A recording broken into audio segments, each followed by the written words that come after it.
Chidi, you will walk barefoot in the sun while your brother rides in air-conditioned cars, and he will pretend your face is a stranger's. Chidi only smiled at his mother's dying warning as he sat on the dusty floor of their Face Me I Face You apartment in Ora, Lagos. He wiped his sweaty brow and went back to washing his younger brother's only good suit. He believed brotherhood was a sacred covenant. He believed that the blood running through their veins was thicker than the greed of Lagos. He believed that Obinna, the brilliant younger brother he had dropped out of school to sponsor through the university, would remember the smell of kerosene and hunger when his day of glory arrived.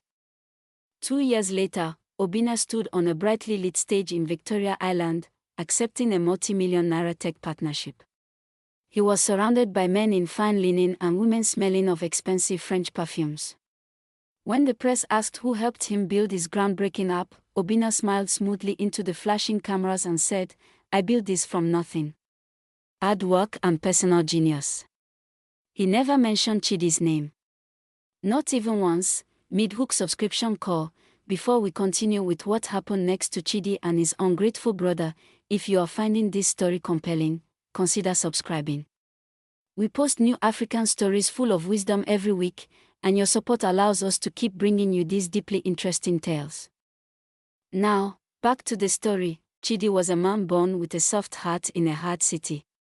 While Obinna was sharp, impatient, and book-smart, Chidi had his father's gentle eyes and a heavy sense of responsibility. When their parents passed away within months of each other, Chidi was only 20. He looked at his 14-year-old brother and made a silent vow to the ancestors: Obinna would not suffer. Chidi took up a job at the chaotic motor parks of Oshodi, loading heavy sacks of fabric and electronics onto luxury buses. His back ached every night, and his palms became rough and calloused. Neighbors laughed at him. "Chidi, you are a fool," they would say, sipping cold drinks at the beer parlor. "You are killing yourself so your brother can carry a laptop. Tomorrow he will fly away and leave you in the dirt," but Chidi paid them no mind. Every kobo he earned went toward Obinna's school fees at the University of Lagos, his textbook expenses, and his feeding allowance. Chidi lived on gari and groundnuts so that Obinna could eat meat pies and look presentable in front of his wealthy classmates. Obinna graduated with first-class honors. He was brilliant, yes, but Lagos is a city where brilliance needs data, electricity, and time to breathe. For months, Obinna sat in Chidi's tiny room, coding on a second-hand laptop Chidi had taken a loan to buy. Chidi provided everything: the fuel for the small "I Pass My Neighbor" generator, the midnight tea, and the quietness Obinna needed to think. Slowly, Obinna's luck changed. He developed a financial app that caught the attention of big investors in Lekki. When the investors invited Obinna for lunch at a high-end restaurant, Chidi brought out his own meager savings to buy Obinna a brand new Italian leather shoe. "Go and conquer, my brother," Chidi had prayed, rubbing olive oil on Obinna's forehead. Obinna did conquer. The investment came in. Millions of naira flooded the business. Within 3 months, Obinna stopped coming back to Ora. He moved into a serviced apartment in Lekki Phase 1, the betrayal critical turning point. At first, Obinna sent money. But as his circle changed, his messages became brief. He started hanging out with influencers and politicians' children. One afternoon, Chidi traveled all the way to Lekki to see his brother, carrying a cooler of home-cooked bitter leaf soup, Obinna's favorite. When Chidi arrived at the glass office building, the security guard stopped him. Chidi was wearing worn sandals and a faded t-shirt from Oshodi. When Obinna finally stepped out of the elevator, accompanied by a beautiful woman with heavily contoured makeup, his face fell when he saw Chidi. "Chidi, what are you doing here unannounced?" Obinna whispered angrily, pulling him into a corner. "And what is this smell?" "I brought you soup, Obinna." "You haven't been answering my calls," Chidi said, confused. The woman stepped closer, looking at Chidi with disgust. "Obinna, who is this?" Obinna hesitated for a fraction of a second, looking at Chidi's rough hands and dusty feet. "Oh, he is one of our old neighbors from the mainland. He used to do some errands for my family. Give him 5,000 naira from my bag and let him go." Something died inside Chidi that afternoon. The cooler of soup slipped from his hands, spilling onto the polished marble floor. He didn't take the money. He turned around and walked out into the fierce Lagos sun, the transformation healing. For weeks, Chidi felt like a ghost walking the earth. He realized his mother's warning had come to pass. He had been convenient. He had been a ladder used to climb a high wall, only to be kicked down once the top was reached, but Chidi did not drown in bitterness.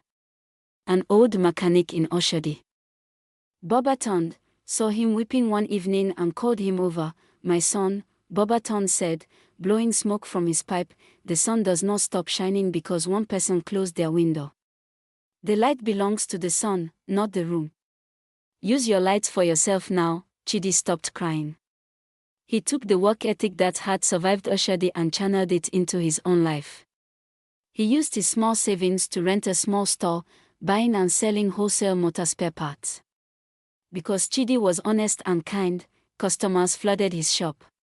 He didn't just sell parts, he learned how to manage logistics. Within 2 years, Chidi opened a registered transport company, starting with 2 small buses. He treated his drivers well, and the business multiplied. He didn't change his character, he only changed his boundaries. He dressed better, his skin began to glow with the evidence of peace, and he eventually found a woman named Amora, a gentle school teacher who loved him for his soul, not his pockets. 3 years later, a massive economic shift happened. Obina's tech company, built on pride and high-interest loans, began to crumble. His wealthy friends disappeared overnight. His high-end apartment was locked up by the landlord, desperate to save his remaining business. Obina looked for a reputable logistics and transport company to sign a supply contract that could give him an advance payout. A broker told him about a booming logistics company in Yoba run by a silent millionaire. Obina entered the executive office, his suit slightly wrinkled, his face filled with anxiety. He sat across the large mahogany desk, waiting for the CEO. The door opened, and Chidi walked in, wearing a crisp white senator outfit, looking immaculate, steady, and full of authority. Obina gasped, dropping his briefcase. "Chidi. You own all of this." Chidi sat down calmly, looking at his younger brother. There was no anger in Chidi's eyes. Only a deep, unshakable peace. "Yes, Obina. The errand boy from the mainland now owns the trucks your business needs to survive." Obina burst into tears, falling to his knees. "Brother, please. I am sorry. The devil confused me. I forgot where I came from. Please save me, or I will lose everything." Chidi looked at him for a long, quiet moment. He reached down and gently made Obina stand up. "I will sign the contract, Obina," Chidi said softly. "Because I am still Chidi. I will not let my blood starve. But do not confuse my mercy for my return. I am your business partner now. But I am no longer your shield. You must bear the weight of your own life." Obina looked at his brother, realizing that while he had gained a business lifeline, he had forever lost the purest love he would ever know.